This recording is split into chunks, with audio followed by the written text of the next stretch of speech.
a lot of change in the past couple of years, and there has been a lot of turbulent times that the organizations have gone through. Now, has there been any reflection of these changes that have happened in the ecosystems in which organizations operate, whether it could be technology ecosystem, talent ecosystem, the whole business scenario itself? Any reflections of this that we see, on leadership and the expectation of employees there too, from leaders? Sandeep, if you would want to, take up this. I think this eventually had to happen. The change, whether it is technology or the way of our working. I think pandemic has just accelerated the whole piece, which we probably were expecting would happen over the next 5 to 7 years, 10 years. Right. It's happened in 2 years, unexpectedly. So I think organizations are still kind of debating as to how to cope with it. So there has been some knee-jerk reactions. There have also been some thoughtful answers to difficult questions, but again, unfortunately, it has changed quite a bit. The whole pandemic, the shift has changed quite a bit in the last 2 years, that you thought maybe you had an answer and then the next moment you believe that you still don't have an answer. So what it has brought to the forefront is, we love to use those jargons called VUCA world and all that earlier. It is right in front of you, but it's happened, and you just can't wish away from it. So for the leaders who were agile, survived, and leaders who were not agile learned to be agile, because finally ghar to chalana. So you got to survive. So it's the survival instinct that made us do. The good part is, all the businesses, most of the businesses, I would say, did well. Sandeep has really set the tone very well. I see two fundamental changes happening, addition to what Sandeep has said. One is, when you think about leaders earlier, it was all about the why, the vision, what you do as a leader, how you do it. So profitability, revenues, market share, VC funding, all those are important. Now, I'm not saying these are not important anymore. This will still be important, but those are what leaders get paid for, right? We get salaries for that. We have to do it. Now, from this why, how, and what is really changed, I think, is the who, right?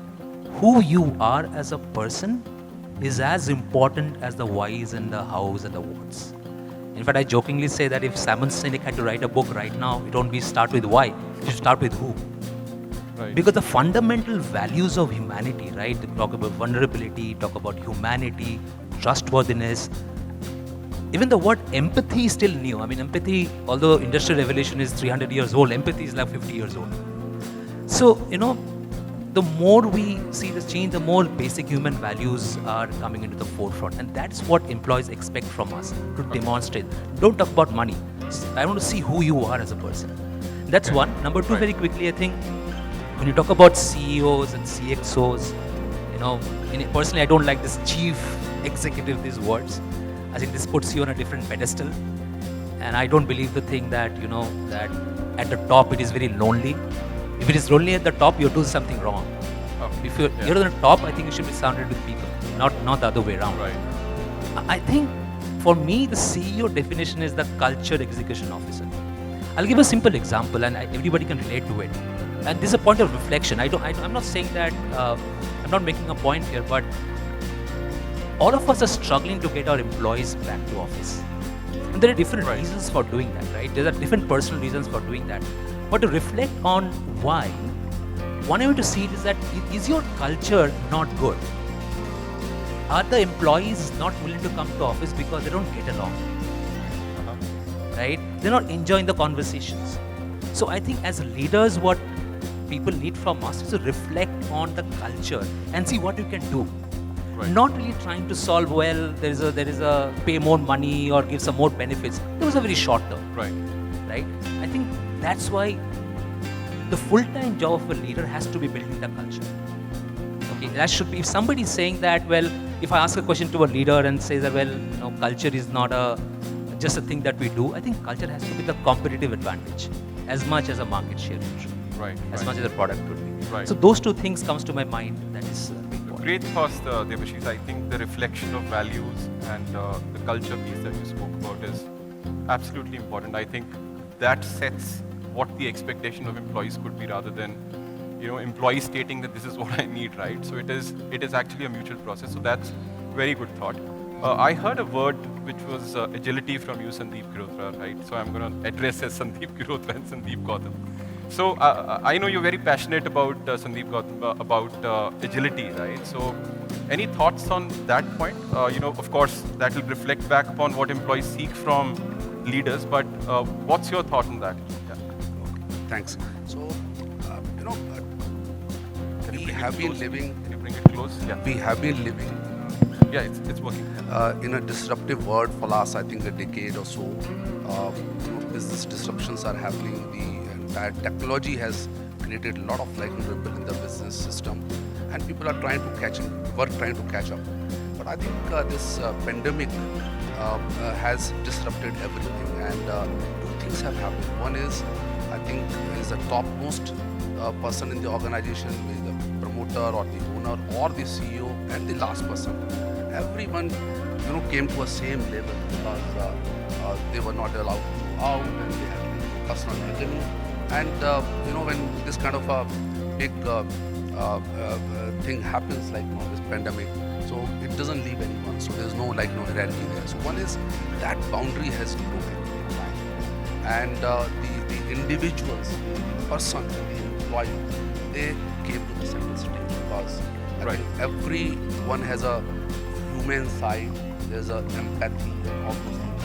And I think we were compelled to come to that stage, and as a human being we are reactive, but we reacted quite well, I think, and all the largely people organizations and leaders would react on a right side. They were more worried about the employees' health and well-being rather than the business, and that gave different dimension to the businesses. Now mental health and physical health has come to the fore. Earlier it was part of the perk or the compensation package, what benefits people were getting.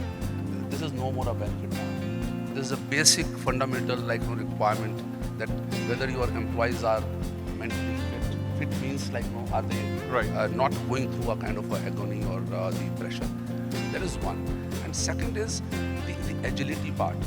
We have been hearing and talking and discussing one of the competencies agility for last so many years. But this time I think how quickly one day the announcement came and entire world, or especially India, came to a grinding halt. Right. You have to run a business, you have to support your employees and the communities. How quickly we adopted our Zoom system. So I think this is also one example of agility. So I think we all are agile. We were on a comfort zone and we were not adapting those kind of things. Right. I think this is very important as we go along and move forward. Now businesses are back on track, largely I would say.